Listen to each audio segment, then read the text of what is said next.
नमस्कार मित्रों, मैं नंदू सिंह। आप सबका स्वागत है वाईफाई समर्पण यूट्यूब चैनल में।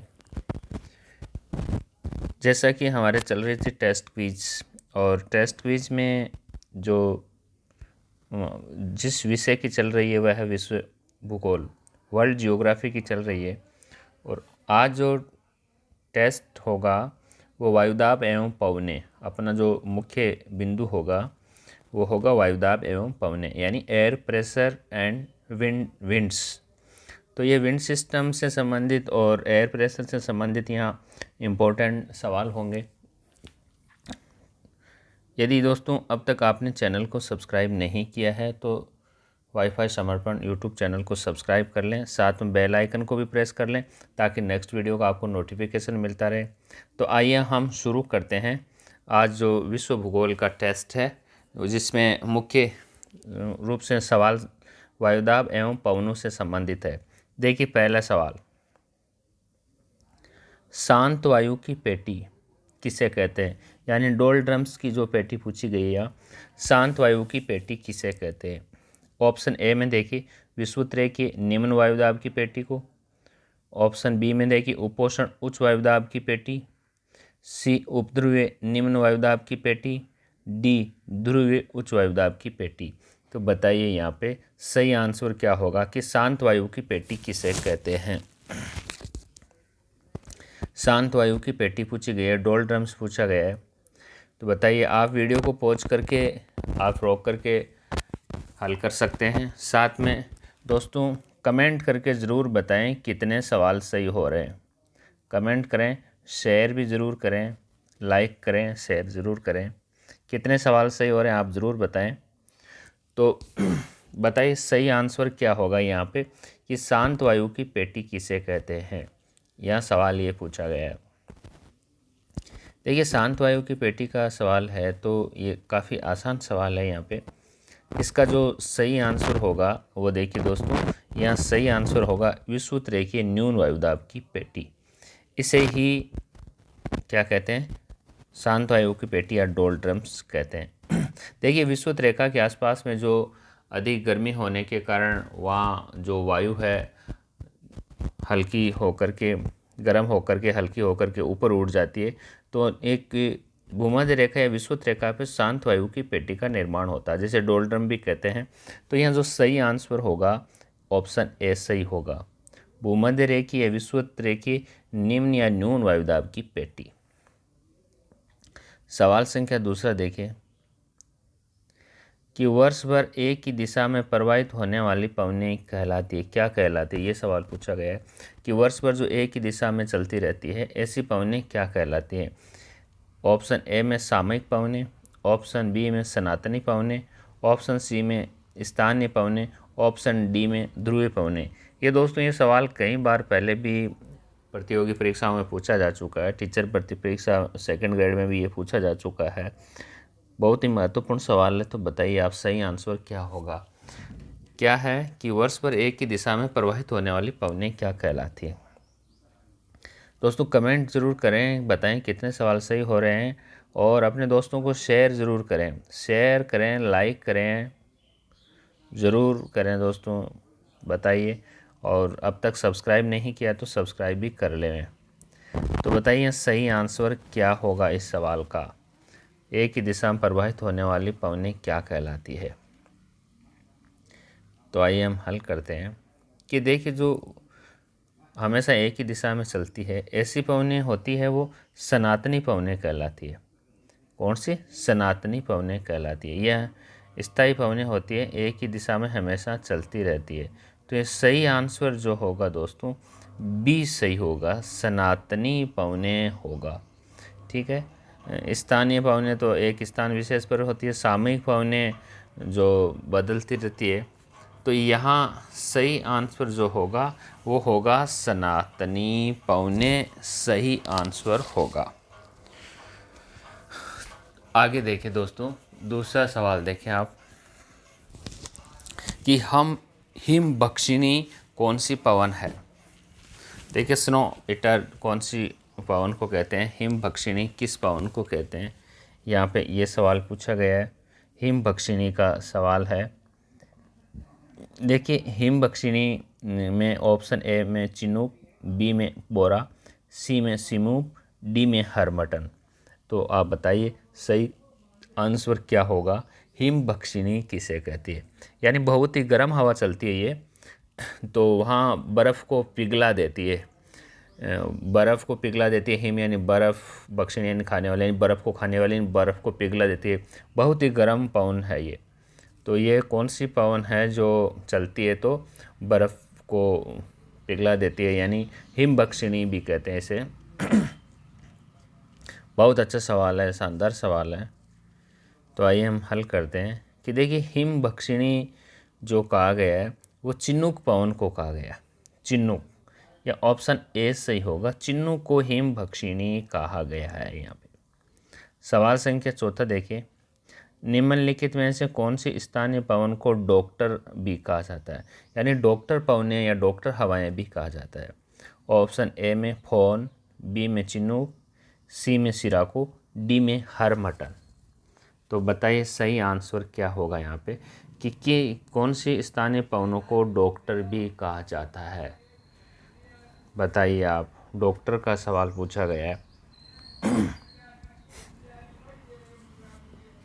बताइए सही आंसर क्या होगा। देखिए यदि डॉक्टर का ये सवाल पूछा गया है तो क्योंकि पहले वहाँ काफ़ी नमी भरी रहती है, उमस भरा वातावरण रहता है, तो उससे स्वास्थ्य पर प्रतिकूल प्रभाव पड़ता है और जीना वहाँ के लोगों का दुभर हो जाता है, मुश्किल में हो जाता है। ऐसे हम जब ये गर्म हवा चलती है तो बहुत ही लाभदायक होती है स्वास्थ्य के लिए, जिसे डॉक्टर भी कहा जाता है। तो ये पवन कौन सी है, आइए हम हल करते हैं। देखिए सही जो आंसर होगा हरमटन। ये जो गिन्नी आदि में, जो गिन्नी में चलती है, यहाँ पे गिन्नी में वहाँ पे, तो वहाँ स्वास्थ्य के लिए काफ़ी अच्छी होती है, डॉक्टर का काम करती है। तो इस कारण से डॉक्टर पवन कहते हैं किसको? हरमटन को कहते हैं। सवाल संख्या 5वां देखें आप, निम्नलिखित में से कौन सी स्थानीय पवन इटली में रक्त की वर्षा करती है? देखिए सवाल क्या, रक्त की वर्षा करने वाली, खून की वर्षा करती है, कौन सी पवन है ये? ए में खमसीन, बी में चिन्नुक, सी में सिराको, डी में फोन।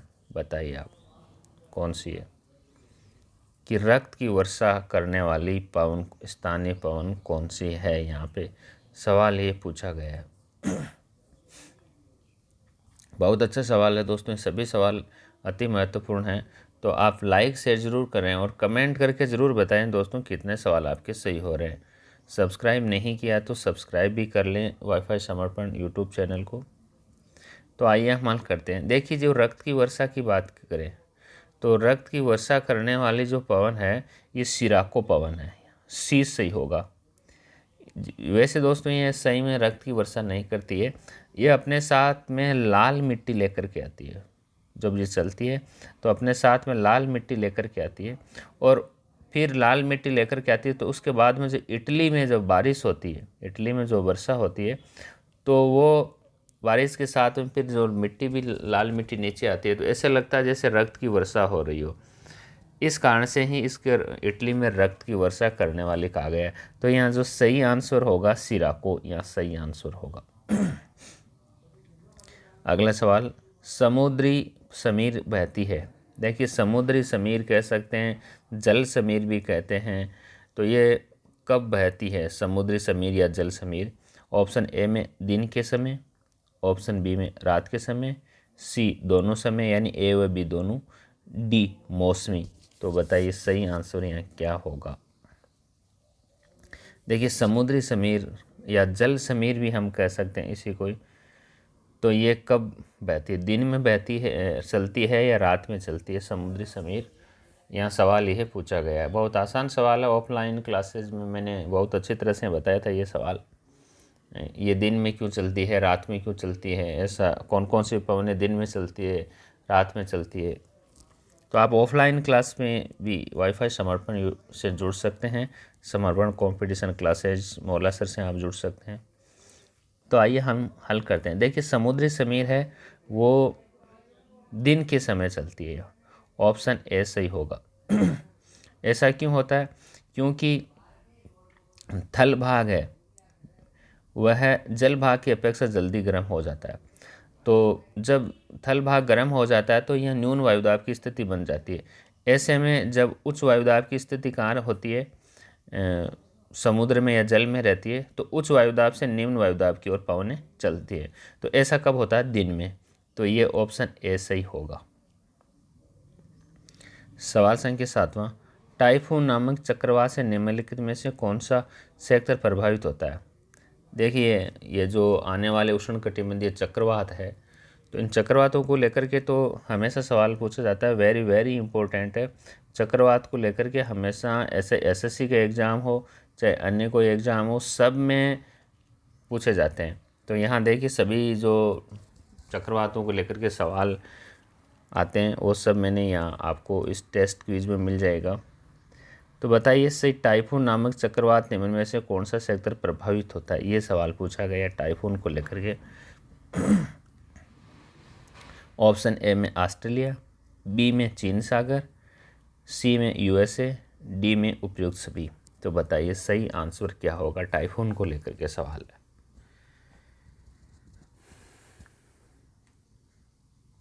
बहुत अच्छा सवाल है और वेरी वेरी इंपॉर्टेंट सवाल है ये। तो आइए हम हल करते हैं। देखिए, टाइफून को चक्रवात की बात करें तो टाइफून चक्रवात से जो प्रभावित होता है ये चीन सागर प्रभावित होता है। देखिए, टाइफून उष्णकटिबंधीय चक्रवातों में टाइफून कहाँ कहाँ नाम दिया गया है? एक तो हम कहेंगे चीन, दूसरा चीन सागर, दक्षिणी चीन सागर और फिलीपींस। यहाँ जो उष्णकटिबंधीय चक्रवात आते हैं, इन चक्रवातों को टाइफून नाम दिया गया है। तो सही आंसर यहाँ चीन सागर होगा। 8वां सवाल देखिए, ऑस्ट्रेलिया में आने वाले उष्णकटिबंधीय चक्रवात कहलाते हैं, क्या कहलाते हैं? यह सवाल पूछा गया ऑस्ट्रेलिया की। विल्ली विल्ली, हरिकेन, टाइफू, इनमें से कोई नहीं। बताइए सही आंसर क्या होगा कि ऑस्ट्रेलिया में आने वाले उष्णकटिबंधीय चक्रवात क्या कहलाते हैं? ये भी वेरी वेरी इंपॉर्टेंट सवाल है दोस्तों, बहुत ही महत्वपूर्ण सवाल है मित्रों। तो बताइए आप सही आंसर यहाँ क्या होगा कि ऑस्ट्रेलिया में आने वाले उष्णकटिबंधीय चक्रवात को लेकर के सवाल पूछा गया है। तो आइए हम हल करते हैं। देखिए, जो ऑस्ट्रेलिया में आता है उस चक्रवात को कहते हैं विल्ली विल्ली। तो यहाँ सही आंसर ए होगा यहाँ पे। सवाल संख्या अगला देखें, वायुदाब मापने के यंत्र को क्या कहते हैं? देखिए, यहाँ वायुदाब के मापने के यंत्र को सवाल पूछा गया है कि वायुदाब मापने के यंत्र को क्या कहते हैं? यहाँ बैरोमीटर, थर्मामीटर, रेन गेज, एनीरॉयड। बताइए सही उत्तर क्या होगा? आसान सवाल है काफ़ी कि वायुदाब मापने के यंत्र को क्या कहते हैं यहाँ पे। तो दोस्तों शेयर ज़रूर करें, आप कमेंट करके ज़रूर बताएं कितने सवाल सही हो रहे हैं। तो आइए हम हल करते हैं। देखिए, वायुदाब मापने के यंत्र को बैरोमीटर कहते हैं। यहाँ सही आंसर क्या होगा? ए सही होगा, बैरोमीटर। सवाल संख्या 10वां देखिए आप, घाटी समीर कब प्रभावित होती है? देखिए, वैली ब्रिज की बात की गई है कि घाटी समीर कब प्रभावित होती है। और ए में रात के समय, बी में दिन के समय, सी ग्रीष्मकाल में, डी शीतकाल में। बताइए घाटी समीर कब चलती है? यहाँ सवाल ये पूछा गया है। देखिए, ये ऑफलाइन क्लासेज में मैंने बहुत अच्छी तरह से क्लियर करवाया था कि घाटी समीर कब चलती है, पर्वत समीर कब चलती है, थल समीर कब चलती है, थल समीर कब चलती है। आप ऑफलाइन समर्पण कंपटीशन क्लासेज से जुड़िए।